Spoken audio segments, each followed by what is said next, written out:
him personally. Candidate Kamala Harris stepping out right there at her official residence, the vice president's residence, to try to rally voters. Let's listen into what she has to say. The Constitution of the United States.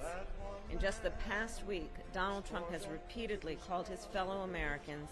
So yesterday we learned that Donald Trump's former chief of staff, John Kelly, a retired four-star general, confirmed that while Donald Trump was president, he said he wanted generals like Adolf Hitler had. Donald Trump said that because he does not want a military that is loyal to the United States Constitution. He wants a military that is loyal to him. He wants a military who will be loyal to him personally, one that will obey his orders even when he tells them to break the law or abandon their oath to the Constitution of the United States. In just the past week, Donald Trump has repeatedly called his fellow Americans the enemy from within, and even said that he would use the United States military to go after American citizens. And let's be clear about who he considers to be the enemy from within. Anyone who refuses to bend a knee or dares to criticize him would qualify, in his mind, as the enemy within, like judges, like journalists, like nonpartisan election officials. It is deeply troubling and incredibly dangerous that Donald Trump would invoke Adolf Hitler, the man who is responsible for the deaths of 6 million Jews and hundreds of thousands of Americans. All of this is further evidence for the American people of who Donald Trump really is. This is a window into who Donald Trump really is, from the people who know him best, from the people who worked with him side by side in the Oval Office and in the Situation Room. And it is clear from John Kelly's words that Donald Trump is someone who, I quote, certainly falls into the general definition of fascist, who in fact vowed to be a dictator on day one and vowed to use the military as his personal militia to carry out his personal and political vendettas. Donald Trump is increasingly unhinged and unstable. And in a second term, people like John Kelly would not be there to be the guardrails against his propensities and his actions. Those who once tried to stop him from pursuing his worst impulses would no longer be there, and no longer be there to rein him in. So the bottom line is this. We know what Donald Trump wants. He wants unchecked power. The question in 13 days will be, what do the American people want? Thank you. All right, the Vice President of the United States, candidate Kamala Harris, coming out to talk about what John Kelly had to say about his former boss, Donald Trump, who would also like the keys to the White House.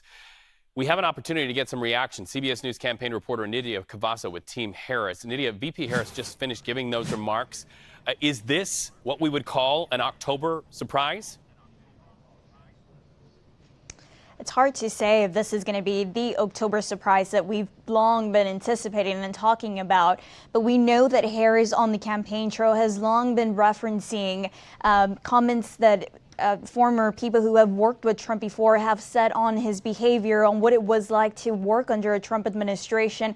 And yesterday's interview with Kelly was even more revealing, and it has weight and significance given that Kelly was close to Trump, was his former chief of staff, and is pretty much calling him fascist, as we read. Kelly did say that Trump meets the definition of fascist, and if given control, would be ruling as a dictator. And so this plays into the message that Harris on the campaign trail and the campaign have been stressing over and over again, making an emphasis on Trump's behavior and raising the flags for American voters. Oh, we also know her running mate, Governor Tim Walz, stepped before the cameras after casting his own ballot in early voting today. What did he have to say about Mr. Kelly's remarks? Walz was in agreement and also made an emphasis to Kelly's remarks, saying that Trump would rule as a dictator and is a fascist if given full control. And again, both Harris and Walz have referred over and over to the Supreme Court ruling on presidential immunity and have raised his flag to American voters, saying if Trump were to be elected to a second Trump, and if Americans have a second Trump presidency, then he would be ruling without any sort of guardrails. And we saw Walz make these remarks early in the morning when he went out to vote and alongside his family, and we know that his son was also voting for the first time in this election. Nidia, thank you for that report. This is certainly going to dominate headlines throughout the day. We appreciate it so much. Meanwhile, former President Donald Trump courting voters in Georgia while all of that news breaks. 16 electoral votes in that state, and Donald Trump wants them badly. So CBS News campaign reporter Libby Cathey joins us now. Libby, we want to talk about Mr. Trump's ground game there in Georgia, but we have to get your feeling about what the Trump campaign has to say about what the vice president had to say about him and John Kelly's words today.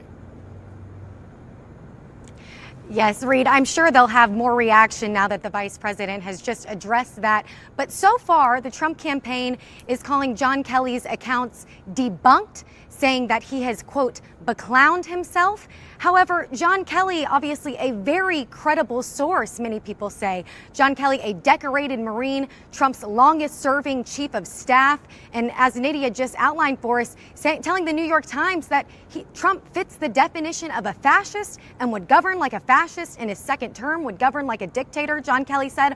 Also telling The Atlantic that he had admirable things to say about Hitler, expressing he wishes that American generals were loyal the way that Nazi German generals were to Hitler. Now, this is not what the Trump campaign wants to be fielding with 2 weeks to go while he's on the ground in battleground Georgia, as you mentioned. But so far, they're just calling this debunked and trying to move on, Reed. All right. I'm sure they would like to move on from this. This is going to dominate headlines. Thank you so much for that.